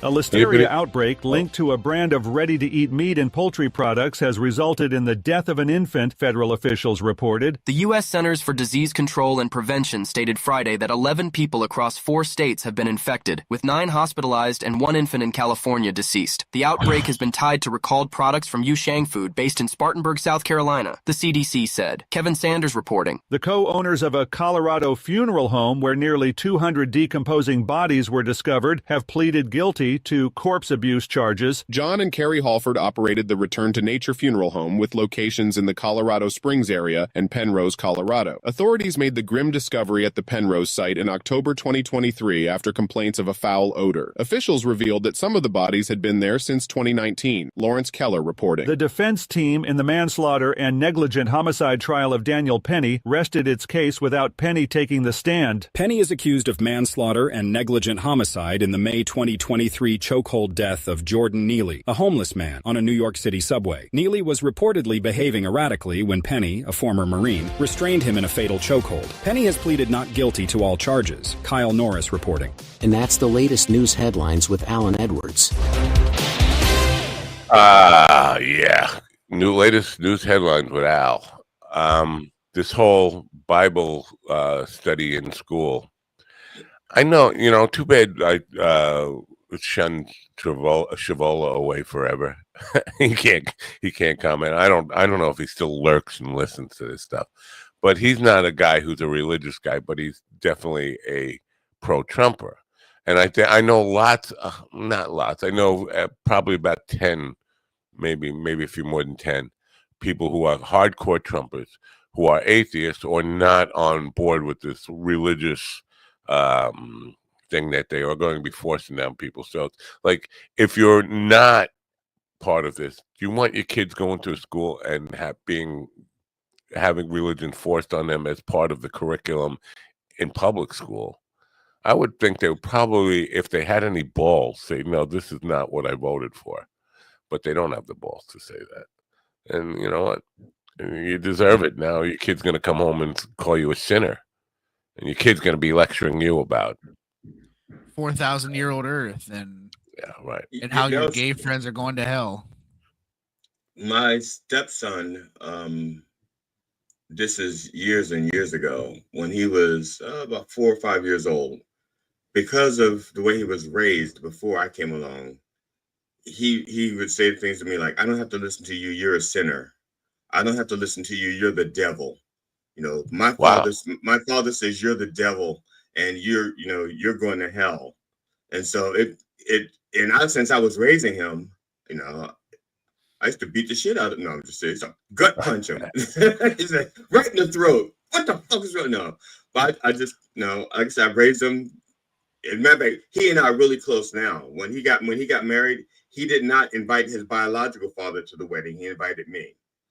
Wow. But it took time to overcome all of that shit. I'm the devil, I'm going to hell, and shit like that. Yeah, the school thing is really, I don't know. It's really, there's nothing we can do about it. Schools are going to, I said nothing I could do about it, but they are going to be teaching religion in schools now. Like, come on, man. We're getting out of hand. We are becoming like the Taliban in the American Taliban. And the scary part is, it's not even going to be taught like it's a religion. It's not going to be taught like it's allegory. It's going to be taught like it's fact. It's going to dumb these kids down. These kids, like, you're taking so much from these kids by making them believe in this young Earth bullshit, this fucking Adam and Eve shit. Like, it's not gonna. It's gonna. It hasn't been out of the classrooms as long as people believe it, because when I left, when I ran away to Florida, my first day in high school in Lake Wales, Florida, I was asked to do a book report on Job, and I didn't know a Job. What is Job? A book of Job? What are you talking about? The Bible book. I was like, I didn't know that Bible book. But that was in public school in Lake Wales, Florida, doing a book report on the book of Job. And that was new to me. I am from New York. We don't do Bibles in school stuff. And that was only like 200 years ago. So good luck, Alabama, with your math. Oh, dude! And see, here's the thing. When I went to school there, none of the Bible stuff was in school. But I can imagine they're going to be right on board with that so fucking quick. Yeah. I mean, they still spank down there. They still hit kids. So it's okay. Not, well, that's it's different. Not a stretch. Okay, that's different. Some of those kids are asking for it. I don't disagree with you, but I mean, they still do it. That's the point I'm trying to make. Yeah. Speaking of Bibles. Corpse abuse. I hardly knew her. I love the Bible. My Bible has so many sticky pages that I have to use Vance's tongue to get the pages loose. That's believable if I've ever heard a believable thing in my life. The Parrot does not do a good job with his voice. That's not the way he talks. But I remember hearing that Trump has a huge hard on for Deuteronomy, and so that all made sense. I don't know. I really love these poor who voted for me. When their prices go up, I will blame someone. Watching Thiel having his way with Vance is so exciting. I won't be around any steps when Vance is around. No, it's not Deuteronomy. It's dudes around them. Dudes around me. Yeah, dudes around Yeah. me. Yeah, Okay. not Deuteronomy. Dudes around me. I want one of you guys to contact Caden Mattinson and ask him why he chickened out on the first hour. Do you have a social media link? He has a website, but his website is he's got a Wix site. How do you spell his name? Kadn. Kadn. Let me get his. Yeah, hold on. It's Kadn mattinson.wixsite.com / Caden M. That's / Caden M. It's like I'm getting a page that's not working either. Yeah, but put on / Caden at the end of that / Caden M, and I think it will resolve to something. And then you should have a contact form for him, and then you could say, "Hey, man, we saw you there. Why'd you chicken out? What was it? Something Matt said? Was it so? It was probably something Ron said. I'm just assuming. That's coming for you. Okay. Stephen mentioned FaceTime before. I'm going to jinx myself here, and I want to jinx myself because I don't. Do you guys sign up for stuff or apply for stuff that you don't want? Because I find myself doing this a lot. Like, I have an audition for a film part that is a FaceTime thing tonight, and I'm just like, I got to do a reading, in this situation for somebody. Like, I'm auditioning for a film part. Of course, the film part is like an old bald-headed geezer. I mean, I got that part down, but it's just weird. Like, I don't want to do it. The more I think about it, it's like I don't really want to audition. I want the film part. I don't want to do the audition. I don't want to. I just don't want to do it. I'm lazy and I'm insecure. I was about that sounds more like insecure because the audition part is the part that's when you find out that you aren't bald enough, or you're not Italian enough, or you're not grumpy enough. That's we're looking for someone like you, but not you. And hard to find that. I wouldn't be. I mean, the not Italian enough part. I've gotten that before, but not grumpy enough. I don't know. Saying, you probably wrote it way too grumpy. If they don't want you, they just say whatever. It doesn't matter. They don't want you. Sometimes because there's nothing to do with it, because they have somebody else in mind already, and they want that person. All right. We're gonna meet a guest. We haven't scared her away yet, and I'm gonna get her in here before we scare her away because she doesn't seem like she scares easy. But still, we're on a record-breaking case. Pat, what do they call it? A streak? What do they call it? A streak? Yeah, not a streak. A run? No, when a guy is I'm having a senior moment here. When a guy in baseball has hit 3 home runs in a week, and they say, "Well, he's on batting to the cycle." He's on a pace. He's on a pace to hit 700 home runs this year. Okay. We're on a pace to scare away 700 guests this year. We scared away so many in the last month, which is I don't know. Is that a good thing? Should we be proud of that? It depends on how you monetize it. Well, if they would have read their Bible before they come on, then we wouldn't be in this situation. His hands were soft and supple. Johnny Rulo had his cousin Pam Snyder, who was arguing with me on Facebook, apparently is a very evangelical Christian, and she was calling me every name in the book. It's like, wow, geez, I don't know if that. Every name in the book. Let's try this. Let's try some of the names and see if she called him that. You first, Stephen. Let's see if you can think of a name that will scare our guests away. Let's talk about being authentic, because I want to be an authentic bald geezer grouch. You thought I was going to say nigger, didn't you? That's why you wanted me to stop before, because I wasn't going to go there. I didn't think you were going to say that, but I've never heard that word before. We're still on Govs. You can't say that. I've never heard that word before. I don't even know what it means. What does it mean? Something about it's a southern delicacy. It's a fruit that you'll find in southern trees quite often. All right. You know, Look at Ron taking over my spot like that. Ron is the new host of the program. Val V, the Val V, is. Hey, everybody, welcome back to Coffee in the Morning. God's coming for you! You read your Bible. Have the sound effects gone wild? They've gotten a brain of their own. They become machine learning sound effects. They without become Ron. neural net processors. They're learning machines. she is actually an heir of the. She's an heir. She's an heir of the processed cheese family, where they make the milk out of the tatas. I want to introduce our guest. Is that okay? Oh, go ahead. Yeah, No, you do it now. Since you feel like talking, go ahead. You do it. Okay.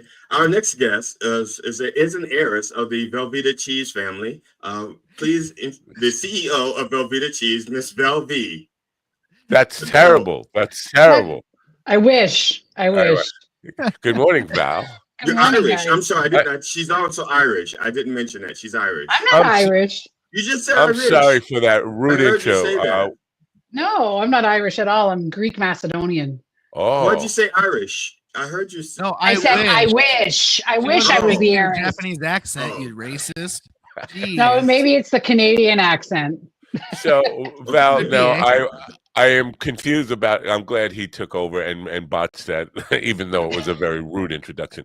I'm confused. I know you're a podcast host of I Am That Bitch podcast, which Ron is really pissed because he wanted to get that name and found out it was already taken.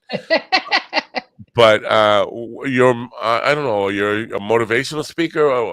Is that fair to say? I mean, what do you? I just talk a lot. People apparently want to hear what I have to say. So I do a whole. Can I swear? Please do. You can't. Yeah. No, the fuck you cannot swear. We do not Jesus allow that Christ, kind of watch your fucking mouth. language. That's right. Sorry. Yeah, I'm politically incorrect. I don't give a shit if you need a safe space. If Good. I don't care, like you guys are talking about scaring me. I grew up with criminals and bikers. Me too. Don't scare me. You don't scare me. They made me tough. Yeah. Those weren't bikers. They were in leather assless chaps, but they were not bikers. Not these ones. Break the bubble. Yeah, you were in the wrong. You were in the wrong bar. So your safe word is "I'll tell you when, bitch." Is that it? No.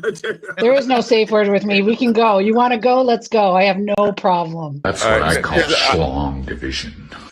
I still don't know what that means. I want to start talking about, we'll start here, the winner of the Human Connection Inspirational Speaker Competition Award. Now, that was my first one. Okay. The person who came up second, I think, another Canadian, Sonia Pollack, she's been on this program a couple of times. Mm-hmm. And I think the last time she left a little angry with me. But because, I don't pull my punches either. I'm very authentic and I don't sugarcoat anything. And if I am skeptical about something, I will let people know. And so I believe in not sugarcoating things and just being as direct and completely honest about what my take is on something. And that has cost me quite a few relationships, because Sonia and I started off as friends, but I think she's mad at me now because I was a little too honest. Does it cost you relationships and you don't care? Huge. I don't give a shit. No, because if people are meant to be in your life, they're going to be there. And I'm a hard person. Like a lot of weak weak women can't handle me. So if you don't like when I'm coming that I'm gonna say shit. It's inevitable. And I tell people I'm gonna sorry, I'm losing my fucking ear. Now we have we have an audience. We have several members of the audience there who don't know which coming you're talking about. When you say you're coming, they don't have no idea what you're talking about. They're thinking is this a sexual thing or is it when she enters the room? So you need I'm coming into the room, all right? Okay, you need, because otherwise there'll be people out there going like, "Wow, I like her. When she comes hard." No, that's not. That's too. Like, but that's so you need to. You have to dumb it down for our audience, is what I'm saying. All right. That's all. Yeah. Finish inside. They're a bunch of ignorant fucks. So if I'm around you, I literally can I take this one ear thing? That's bothering me. Sorry. Can you still hear me? Okay. Yeah. Yep. Yeah. I heard the Canadian accent that time. Sorry. No, I don't have. Sorry. I heard the sorry. it's funny. I used to live in Maine for 4 years, and my staff. Cool. What part? Yeah, no, it wasn't cool. No, well, I have family up there. What part of Maine? Central Maine, Skowhegan and Waterville. Yeah, oh yes, that's it. Yes. Really? Yes. Waterville, Skowhegan. Well, Augusta's not too far from there, but yeah. Augusta, yeah. I own the 2 Tim Hortons there with my husband, and Wow. And my staff would tell their family and friends to come in and go, Val, say sorry. And I'm like, spell the fucking word. Sorry, SORRY. I don't park my car in the dooryard. I don't carry a pocketbook. Like, it's just, yeah, it was different. It was, and very fucking Maine was very racist. Like, holy shit. Yeah. That's weird. There's what's the town that starts with an L? Is it Lewiston? Yeah. Back when Obama was running, when Obama ran for president, they had like 50 black people show up to vote. And they lost their minds because they thought there were only 12 black people in Lewiston. I was going to say, I thought 50. And they launched an investigation like you would not fucking believe. Yes. It was all over the newspapers. Yes. We even had a hate crime happen in one of our Tim Hortons. I was in the news, and I was like, "Oh, this is fantastic! Holy shit!" See, my wife grew up in Central Maine. Okay. Waterville, Austin, Augusta, and Skowhegan. She used to work in Skowhegan as well, and so she was talking about when we met. She says, "We don't have race problems in Maine." I said, "You don't have enough race, you don't have enough black people for there to be like a real problem." You said, I'm not saying there wasn't racism in pockets, but you have to have a different race for there to be a problem. Well, they didn't even know what Greek people were. It was like, I was like, holy fuck, like, where did it come from? I hired a girl. She was a black girl. She started crying. And I'm like, why are you crying? This is 2007. She goes, well, nobody will hire me. I go, why?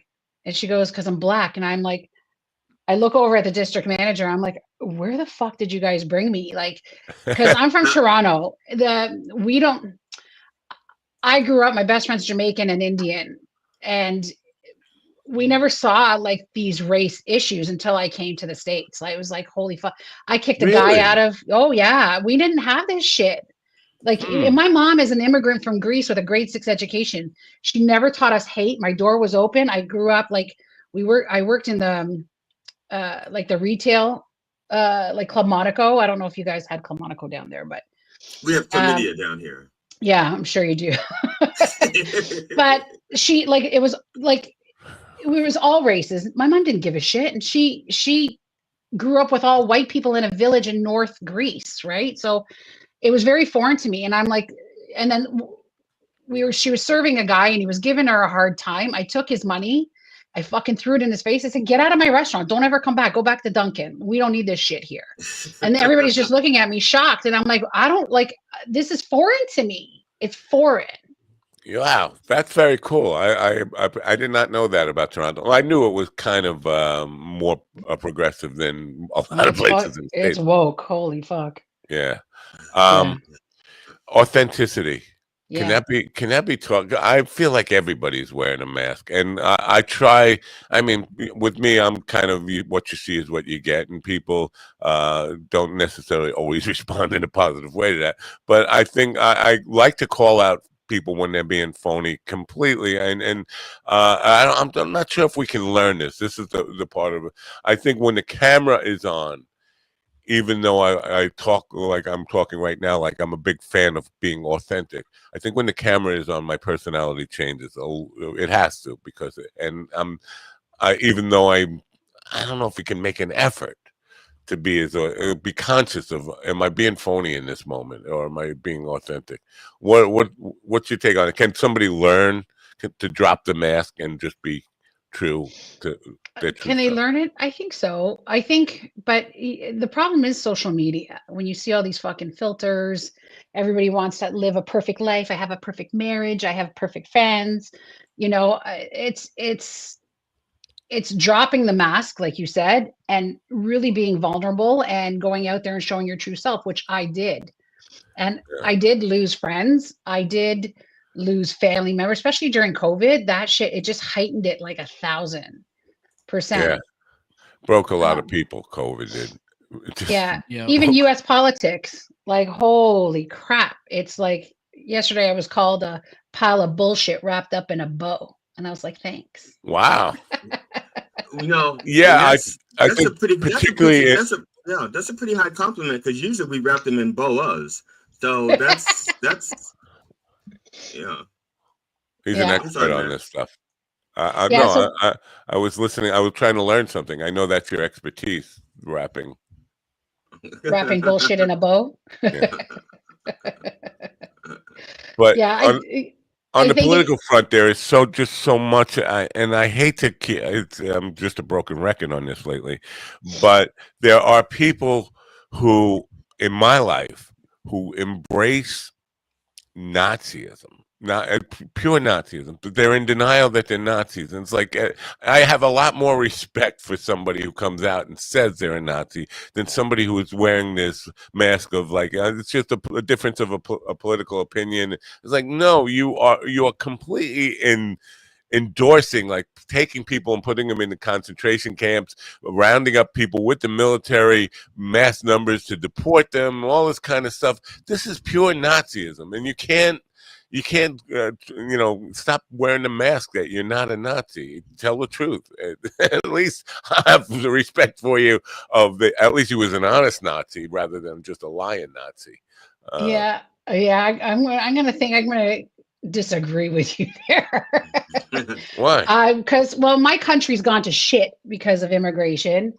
And I'm not saying I'm a kid of an immigrant, right? We all are. We're not from here. You know what I mean? So, but when I see this shit and I hear like my American friends telling me from out of New York and they're seeing shit and things are happening, and I'm like, I have no problem with immigration. Just come in follow the rules.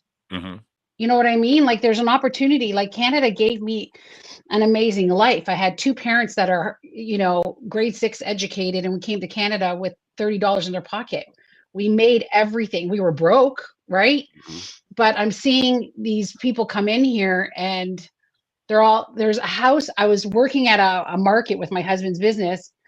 This lady pulls up in a fucking Beamer, a YSL. Do you guys know what YSL is?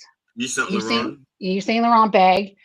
And there's a program that they were getting $50 of free food to shop at the farmer's market.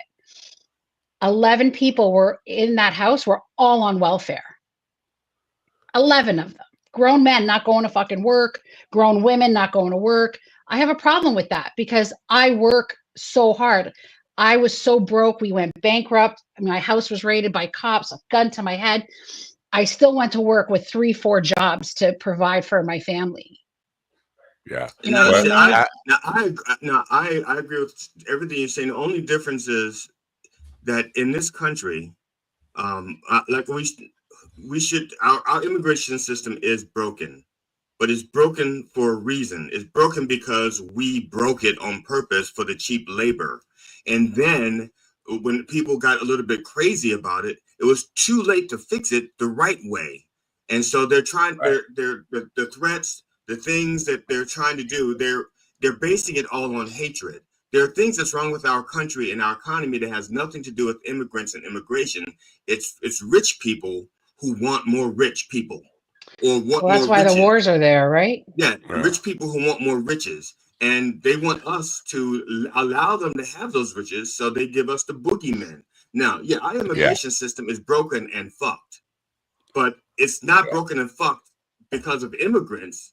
It's broken and fucked because of the rich people who need the immigrants for cheap labor. And so we're fighting amongst ourselves when we should be fighting against the rich fucks that are causing this. That's right. Amen. Holy fuck. Like the division that I see. So as a Canadian coming into the US and I live down there, you know what I found shocking?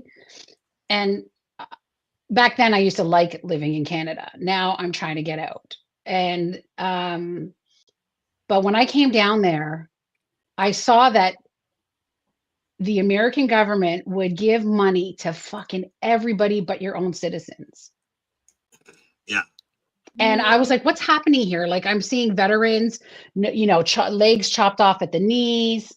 And I'm like, but he's on the street. And I'm like, what's happening here? Like, I found it as a Canadian shocking that you're not helping your own people, but yet let's send money to whatever country needs it. Like our prime minister just sent billions of dollars to. I think that's a false perception, because I work with the VAs all the time, and most of the vets that you see who are not getting help don't ask for it, don't want to go. They feel intimidated by the system of the bureaucracy and all that stuff, but they don't ever ask for it. It is there for the taking for those people. They just don't apply for it. They don't go through it. And we can talk about why, how the bureaucracy intimidates them and all that stuff, and that needs to be fixed. But I don't disagree with either of your points there about the immigration system being broken, but I don't think the reaction to that is concentration camps, which is actually what they're building. It justifies the idea of concentration camps and just taking everybody who is here actually paying taxes, and just if they came across the border, but they got a job working to get some rich guy low wage labor, and they're doing a job and they're paying taxes. I don't think we can lump them all in and just say, well, you're brown, we're going to put you in a concentration camp, and we'll deal with this mass deportation. We don't deportation, ripping families apart and all this stuff, just willy-nilly, just to everybody in it, and having military people go in and saying, let me see your papers, racial profiling, because they don't have no way of everybody, you look like a speck to me, let me see your papers. That kind of stuff. So how do they distinguish, like, how many criminals came through your southern border, which are now coming into Canada? Well, Probably not as many as we have in Congress. Probably not as many as we have in according to the crime statistics that we have, natural-born American citizens commit crime at 89% times the amount that foreigners, that immigrants. Listen, my brother's a criminal. You know what I mean? And he's he's a child of an immigrant. I get it. My father was, and I'm basically, I get it. Yeah, I get it. I just, at one point, like, how do you fix shit? Like, how I know how to fix this. This is my problem, and I have the solution. So why aren't you fucking running for president? I did. You did? Well, he ran for Congress. I ran for Congress, but I've also ran for president in the past. In 2016, I did. Here's the deal. Because I have friends from England, nice white lady, took her 20 years to get her citizenship in the United States. She had to go through all 20 years. And so the first thing is, and this probably will sound draconian on some level too, but here's how you fix the immigration problem. You make it as easy as going to a DMV to apply for a learner's permit to get your green card. They don't have that situation here. So it's easier, it's far easier to sneak across and then deal with the red tape after you get here of how you get a green card than it would be to set up in every border town a immigration department like a DMV. You come in, we get your name, we find out where you're going to be living. You need to kind of have a reference that brings you in. You get your green card then, and you have to report back every 6 months on good faith. We have to know that you're working and where you're working and paying taxes and doing the right thing. A lot of those people would do it the right way if there was a simple way to do it. There isn't. And then when you have that, then you can set up the border as a military zone. It's right there. You can go through there and come in nice and easy. If you don't do that, we're going to treat you as an invader. So what does that mean for your citizens and jobs? What about, like, you're going to make it so easy for people to come into your country. What about your own citizens? The jobs that those people are taking, they don't want. The jobs that they're taking are janitors, they're field laborers, they're cheap construction workers. They're the jobs working on ships. I have to say, I gotta say, I'm so tired of all these liberal tears. Just go start an OnlyFans and pull yourself up by your bootstraps. That's what people are into. Starting a small business. That's capitalism 101. So all you're saying is I need to start an OnlyFans, put on a pair of boots, and go to town.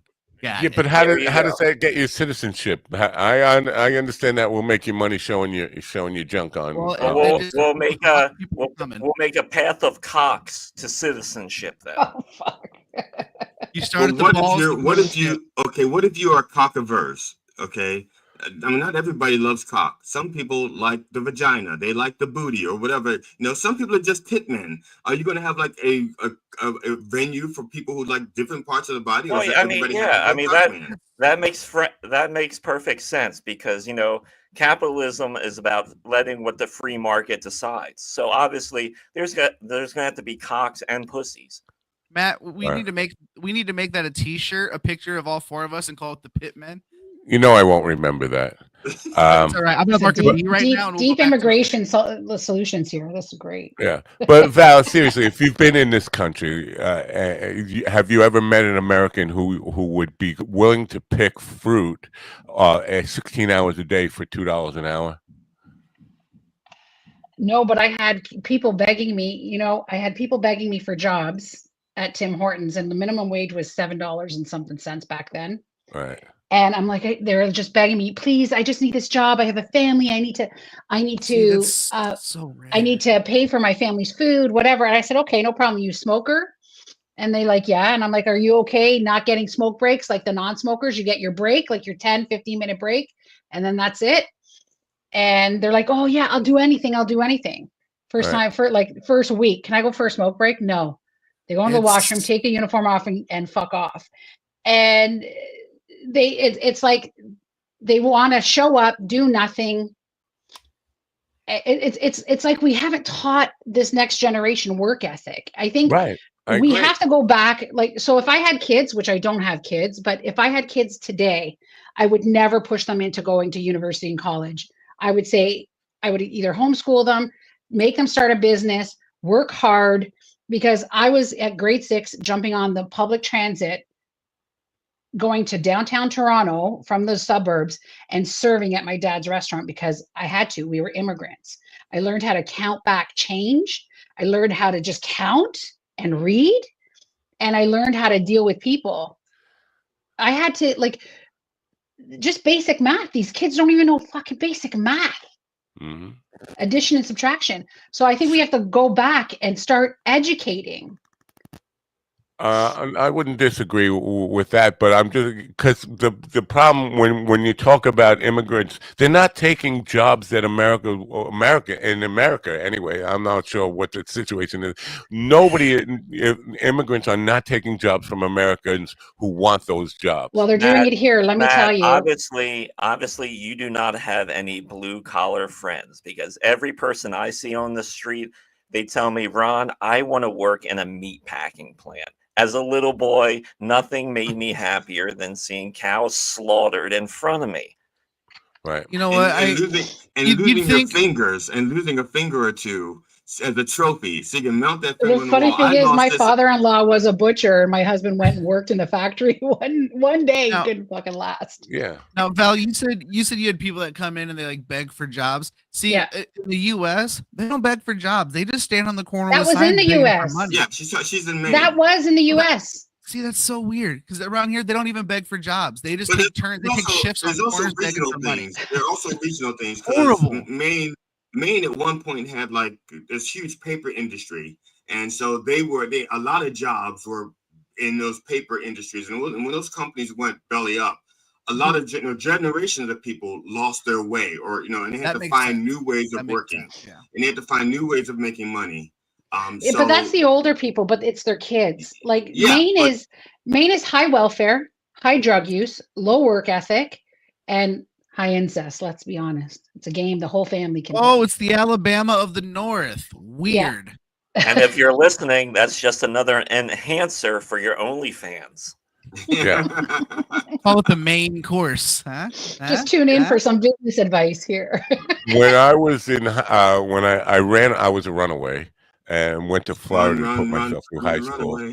And I was picking oranges with immigrants, and I can tell you that they outworked me by a factor of probably 20 to 1 every day in the fact, and they were hardworking because you get paid by the bushel, not by the hour. A bushel of oranges, you get I think it was 69 cents at the time per bushel, and they would be just picking like machines, and I was struggling, and this is the prime of my physical condition, being a high school kid, and I could not keep up with them. I think if you're talking about lack of work ethic and all that stuff, it's more common in people who were born here and feel That's what I was saying. Yeah. But that's what I was saying. Like my mom is 81 years old. She can kick my ass around anything. Like Right. she's beast mode. Like I get it. And I'm not saying that their work ethic, these immigrants, there's people that want to come to America or Canada and make their life better because they live in such a shitty situation. I have no problem with that. I don't have a problem with that. But what I have a problem as a Canadian, even when I'm going to talk about Canada, there's literally services in their countries that teach them how to come here and apply for free money. There's a hotel, a guy did a video, an undercover. There's writing on the wall in the hotels, because our hotels are full of refugees and immigrants, and it says free money with an arrow, free money. Yeah. Right. But our own people that have paid into, so I pay into unemployment, or I don't, well, because I'm an entrepreneur, but if I need to go get welfare or unemployment, I'm not going to be able to get it. And I pay into this shit. Yeah. But I would grant you that that's a very good point. We And need that to makes me stop. fucking angry. Right. No, I get it. And that makes a lot of people angry. And that's why our political discourse is filled with such anger, is because there are too many just free lunches to people who did nothing. You guys follow Canadian politics at all? Just a little bit, not to the extent that people follow America. Let me just finish this thought, Ron. Okay. Is that doing away with those programs is a simple solution if we could all agree to do that. Just do away with all these free lunches and all these free entitlements to people who have not worked here or put into the system at all. That's a simple thing. That has nothing to do with the idea of literal concentration camps, though. That's not, the concentration camps are not part of the system. I understand it makes a lot of people angry that these people are all getting this stuff, but just do away with those programs, and then that deals with that anger stuff, and then it also makes people want to do it the right way. It's just cutting out those programs is far easier and far more humane than this whole idea of just like using the military to round people up, put them in barbed wire. And this is literally what they're building in Texas, is modeled after Auschwitz concentration camps. That is not part of the solution. That's just going to make things worse. It's going to make the political divide worse. It's going to, the people that you call woke, it's going to make them more active and more vocal, and we're just going to push the divide further rather than implement the simple solution of doing away with the free lunch programs. Not to mention, once they start doing it, they're going to scare off people who are doing the farm work, people who are working in the meat packing industry, people that are working on these fishing ships, the ones who like pop the heads off of the shrimp so that we can have our shrimp without heads and devein them already. So that is not your upper crust work. Those are the work of people, of immigrants who have a work ethic to do those things that Americans don't want to do. So we do that. Well, all maybe our prices that's are going the to go up. solution. Get the people out that you have on welfare and say, listen, or, I don't think garbage men should be city employees. I'm like, jail reform. Like, let's the criminals go start cleaning up the cities. You start breaking laws, now you're going to work for us. Free labor. Well, here's the problem. Here's the only problem. You don't want criminals going. There's some people that are, okay, maybe white collar criminals. Yeah, not violent criminals, but No, violent ones need to be locked up with no bail. But also, when you do that, we do have programs in some places. We have programs where nonviolent criminals are cleaning up the highways. At least I used to see them more than I do now. But they used to have Canada. We used to see them in their little orange suits cleaning up the highway and stuff like that. But so also the other work in this situation is, there are immigration problems, and you can say like free money, but it's such little money to us when the real work is when in the U.S., all the money is spent on defense. You can go look at the budget and see that's where all the money goes, where they just write blanket checks to the Pentagon. Because during Trump's last administration, that's what they kept doing.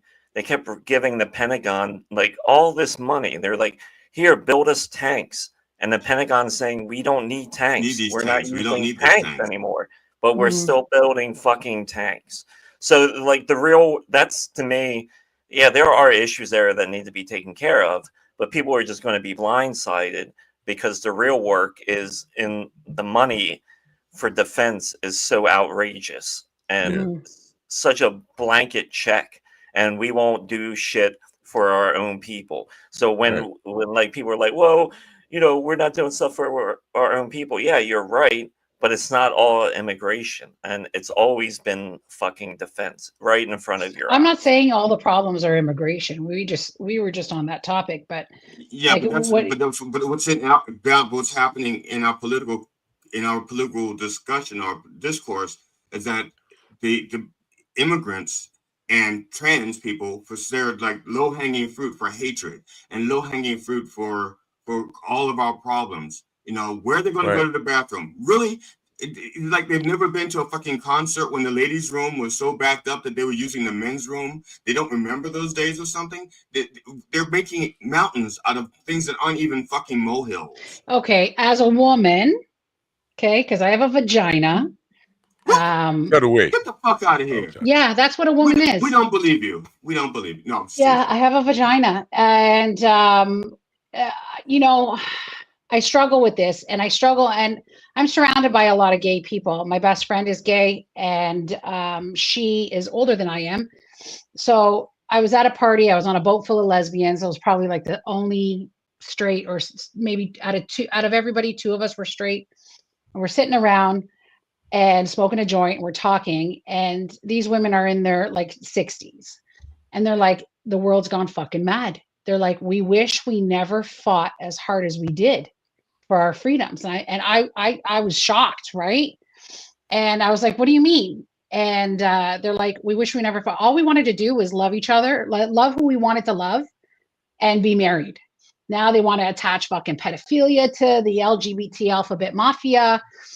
They're shoving it down people's throats. I have a problem when you're talking about sexuality or sex to small children. I really, like, if you guys don't know, I'm a conservative. Hi. But socially, I'm very liberal.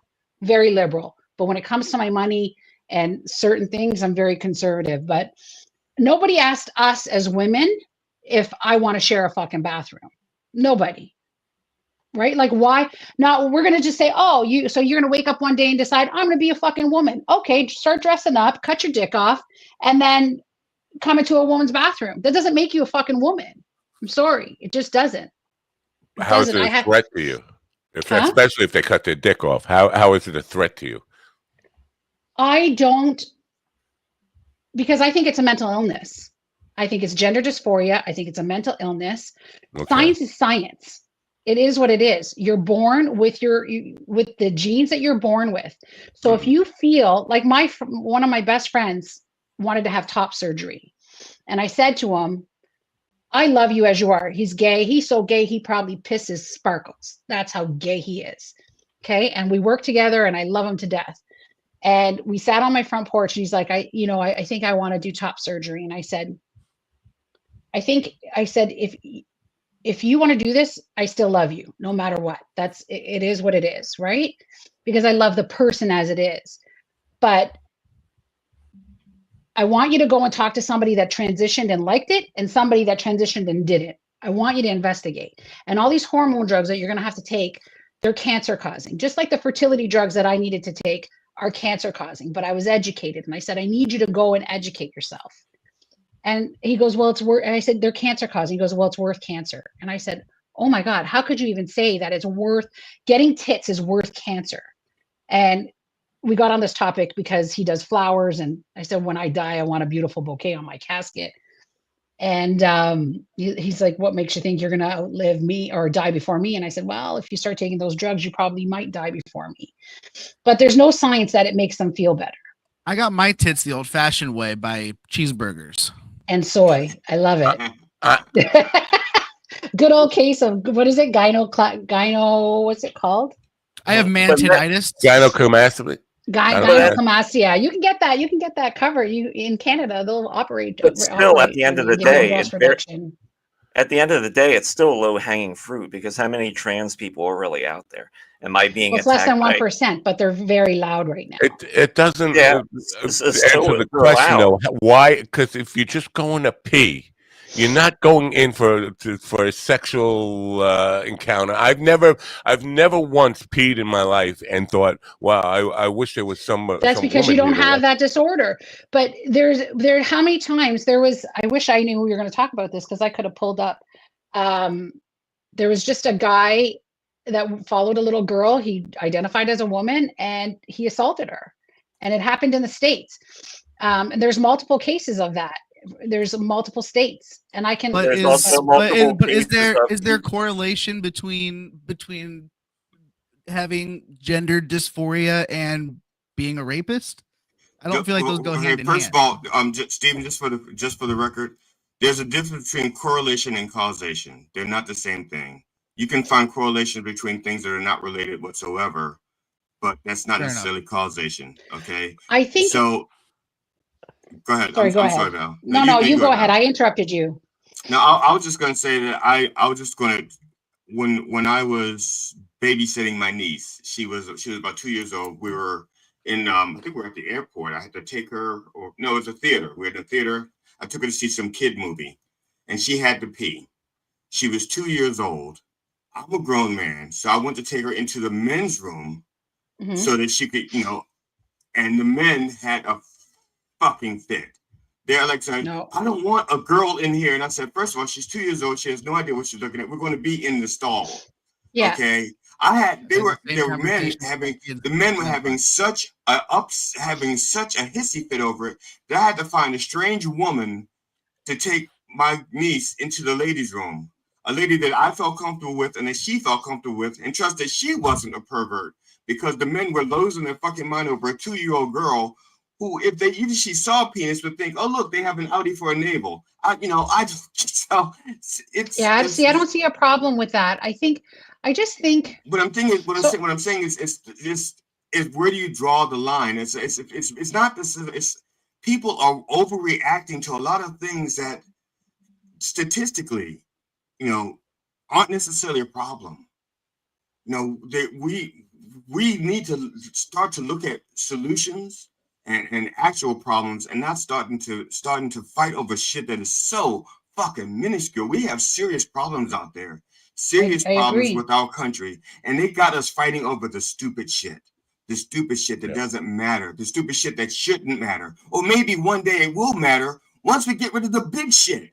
Okay, it's like if they want to teach the Bible in the school, teach the part about remove the telephone pole from your eye before you worry about the splinter in mine. Okay, because they had telephone poles in the Bible. They did. I think I missed that section. Well, I think telegraph they were smaller. Well, they were smaller. They were smaller, and they were using them for crucifixion. But they had them. It's in First Opinions. You'll read it later. Go on. It's in First Opinions.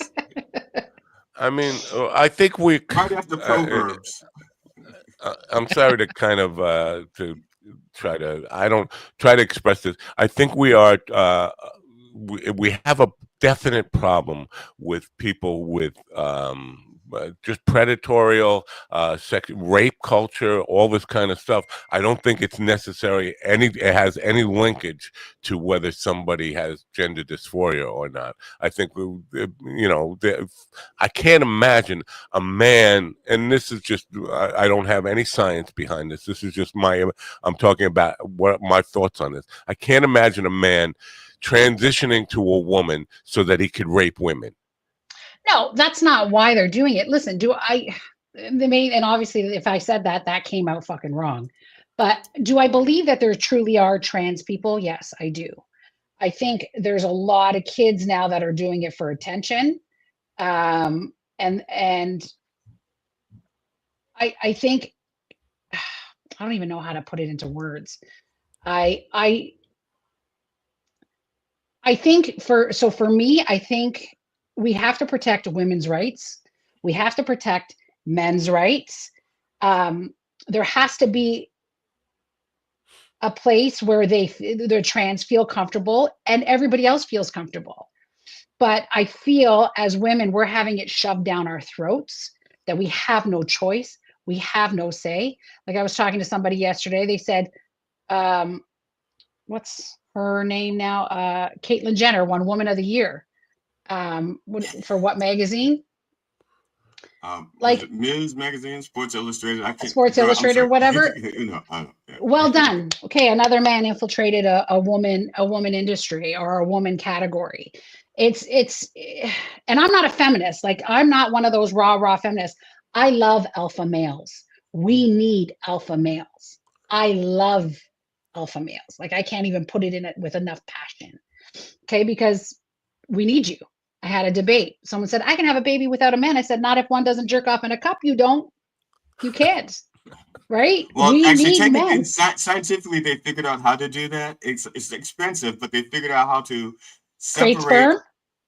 Well, they figured out how to use, but they can only make women. They can't make men because there's no Y chromosome. But they can create other women. They can fertilize other women with it. They figured out how to do it. What are they fertilizing with? It's genetic material. It's genetic material. It's your own genetic fake material. Sperm? Hold on one second. The opinions expressed on this program are those of the host or guest and should. There you go. He doesn't know what he's talking about. No, he has no idea. I wasn't prepared. I wasn't prepared to go this way. But yeah, like I said, it's extremely expensive. Like kind of like when they were cloning sheep. It's just easier and cheaper. Don't make me play the disclaimer again. You don't know it. Just admit you don't know what you're talking about. No. Okay, you know what's going on? No.